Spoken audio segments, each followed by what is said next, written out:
নমস্কাৰ বন্ধু বান্ধৱীসকল, প্ৰীতি হোম কিচেনৰ ফালৰ পৰা মই প্ৰীতি আজি আপোনালোকৰ বাবে লৈ আহিছোঁ এটা বহুতেই ধুনীয়া চব্জি ৰেচিপি।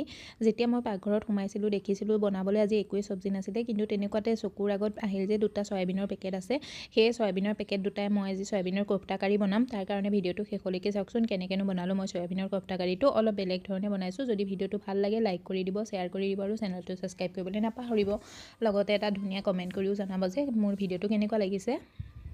চয়াবিনৰ এই কাৰীটো বনাবৰ কাৰণে প্ৰথমতে মই চয়াবিনখিনি বইল কৰি ল'ম। বইল কৰিবৰ কাৰণে এটা বাচনত পানী লৈ লৈছোঁ আৰু তাত এক চুটকি মানে 1 পিঞ্চ নিমখ এড কৰি দিছোঁ আৰু চয়াবিনখিনি ভালদৰে ফুলি যাবলৈ দিম। যেতিয়া চয়াবিনখিনি ফুলি যাব নহয়, সেইখিনি উলিয়াই পেলাই থৈ দিম। এখন চালনীত টুকি ল'ম আৰু ঠাণ্ডা হ'বলৈ দিম। ঠাণ্ডা হোৱাৰ পিছত সেইখিনি চেপি ল'ম ভালদৰে। চয়াবিনৰ চব্জিখন বা তৰকাৰীখন খোৱাতকৈ কেতিয়াবা এনেকৈ পেলাই কোফটা কাৰীটো বনাই পেলাই খাবচোন, বহুতেই ধুনীয়া লাগে খাবলৈ। আৰু মানে কেতিয়াবা কিবা মানে অলপ বেলেগ ধৰণৰ খাবলৈও মন কৰিলে তেতিয়াও বনাই পেলাই খাব লাগে, বিৰাটেই ধুনীয়া লাগে খাবলৈ একদম। এবাৰ মই কোৱা কাৰণেই মানে বনাই পেলাই চাবচোন, ঘৰৰ সকলোৱে ভাল পাব। আৰু ইয়াত বনাবলৈ অকণো প্ৰব্লেমো নহয়। ইয়াত মই চয়াবিনখিনি ভালদৰে চেপি ল'লোঁ, চেপি মিক্সাৰ জাৰত এইখিনি মই পিচি ল'ম। পিছোতে ইয়াত মানে বহুত বেছি একদম মিহিনকৈ পিচিব নালাগে, কিন্তু মোৰ অকণমান মিহিনেই হৈ গৈছিলে। আৰু যেতিয়া পিছে নহয়, পিছোতে ইয়াত মানে নহৰু এড কৰি দিব লাগে, লগতে জলকীয়াও এড কৰি দিব লাগে। 10-12টামান নহৰু আৰু 2টা কেঁচা জলকীয়া মই প্ৰথমবাৰত এড কৰিবলৈ পাহৰি গ'লোঁ, সেইকাৰণে মই পিছৰবাৰত এড কৰি দিলোঁ। এড কৰি পেলাই এতিয়া এইখিনি ভালদৰে মিলাই ল'ম।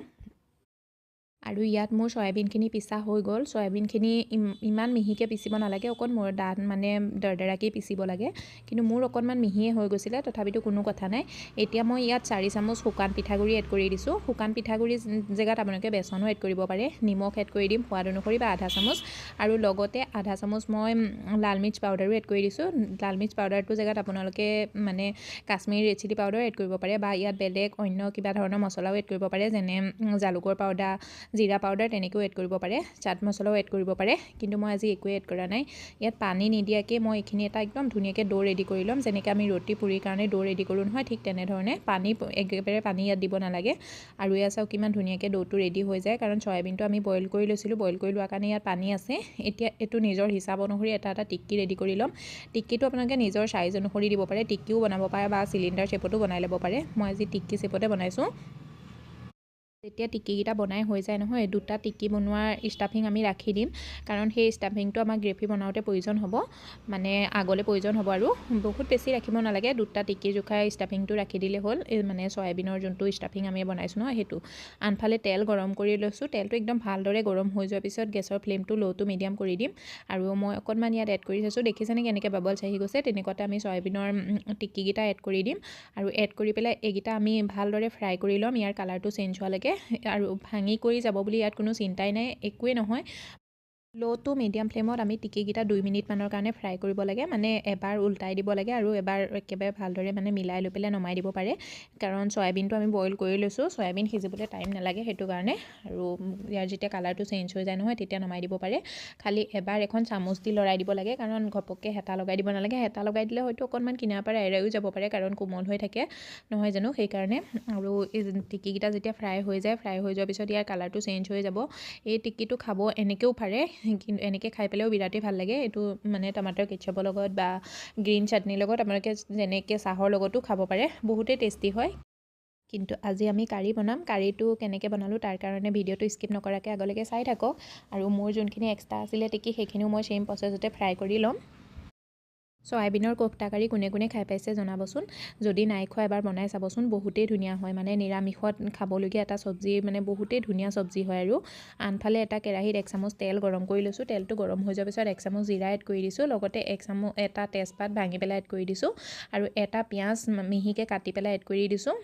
অকণমান সময়ৰ কাৰণে পিঁয়াজখিনি ফ্ৰাই কৰি ল'ম, মানে পিঁয়াজৰ যোনটো কেঁচা ভাৱ হয় নহয়, সেইটো নাইকিয়া হোৱালৈকে আমি ফ্ৰাই কৰিব লাগিব। 1 মিনিটমান সময় লাগে, ল' ফ্লেমতে ফ্ৰাই কৰিব লাগে।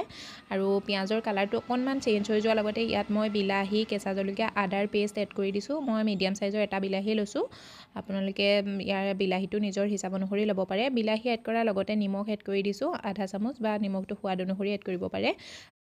ভালদৰে মিলাই ল'ম এইখিনি আৰু মিলোৱাৰ লগতে যেতিয়া বিলাহীখিনি সিজি যাব নহয় বিলাহীয়ে কিনাৰত তেল এৰি দিব আপোনালোকে দেখি গম পাই গৈছে আৰু যেতিয়া তেল এৰি দিব নহয় তেল এৰি দিয়াৰ লগতে আমি ইয়াত যোনখিনি চয়াবিনৰ ষ্টাফিং ৰাখি থৈছিলোঁ মানে দুটা টিকি জোখাই যে চয়াবিনৰ ষ্টাফিং ৰাখি থৈছিলোঁ সেই ষ্টাফিংটো এড কৰি দিম আৰু ষ্টাফিংটো এড কৰি পেলাই ভালদৰে মিলাই ল'ম এই ষ্টাফিংটো এড কৰাটো বহুতেই জৰুৰী চয়াবিনৰ কোফ্তা কাৰীৰ কাৰণে মানে ইয়াৰ দিয়ে গ্ৰেভিটো কি হ'ব অকণমান ডাঠ হ'ব মানে সেইটোৱে আৰু বেলেগ একো কথা নাই গ্ৰেভিটো নহ'লে বেছি পানী নিচিনা হৈ যায় ন কেতিয়াবা আৰু লগতে ষ্টাফিংটো এড কৰাৰ লগতে মই 2 চামুচ পানীও এড কৰি দিছোঁ ভালদৰে মিলাই ল'ম পানীটো এইকাৰণে এড কৰি দিছোঁ যাতে শুকাই মানে তলৰ পৰা জ্বলি নাযায় ইয়াত এতিয়া শুকান মছলা এড কৰি দিম শুকান মছলাত মই লৈছোঁ আধা চামুচ হালধি পাউডাৰ আধা চামুচ লাল মিৰ্চ পাউডাৰ 1 চামুচ ধনিয়া পাউডাৰ ভালদৰে মিলাই ল'ম এইখিনি অকণমান সময়ৰ কাৰণে মছলাখিনি ফ্ৰাই কৰি ল'ম আৰু মছলাখিনি ফ্ৰাই হোৱাৰ লগতে ইয়াত মই পানী এড কৰি দিছোঁ পানীৰ পৰিমাণটো নিজৰ হিচাপ অনুসৰি এড কৰিব পাৰে যদি ভাতৰ লগত বনাইছে পানীটো অকণমান বেছিকৈ এড কৰিব এনেই নৰ্মেল মই 1 গিলাচ পানীয়ে এড কৰিছোঁ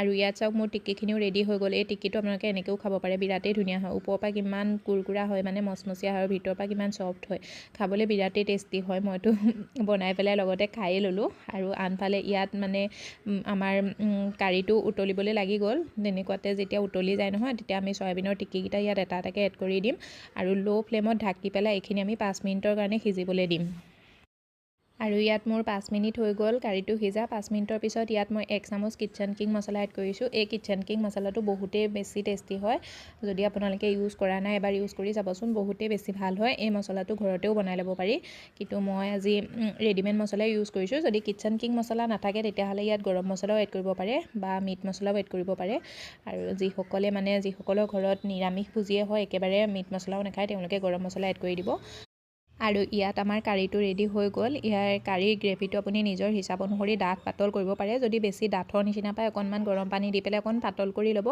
আৰু যদি বেছি পাতলৰ নিচিনা পায় তেতিয়াহ'লে আৰু 5 মিনিটমান মানে 5 মিনিট নালাগে 2 মিনিটমানৰ কাৰণে আকৌ ল' ফ্লেমত ঢাকি পেলাই সিজাই ল'ব আপোনাৰ পাৰফেক্ট জোখৰ হৈ যাব এই চয়াবিনৰ কোফ্তা কাৰী ৰেচিপিটো আপোনালোকে ভাতৰ লগতো খাব পাৰে ৰুটিৰ লগতো খাব পাৰে ডিনাৰতো খাব পাৰে লাঞ্চতো খাব পাৰে চব সময়তে খাব পাৰে মানে বহুতেই টেষ্টি হয় আৰু এবাৰ যদি খোৱা নাই তেতিয়াহ'লে এবাৰ বনাই পেলাই চাব খাই পেলাই চাব ভিডিঅ' দেখুৱা প্ৰতিটো ষ্টেপ ফ'ল' কৰিলে বহুত ধুনীয়াকৈ বনাব পাৰিব একেবাৰে কম সময়তে বনাব পাৰে আৰু মানে বনাবলৈ একেবাৰে সময় নালাগে মানে টিক্কিকেইটা ৰেডি কৰা মানে সিমানেই সময় লাগে লগতে যদি মোৰ ভিডিঅ'বোৰ ভাল লাগে আপোনালোকৰ ৰায়বোৰ কমেণ্টত জনাব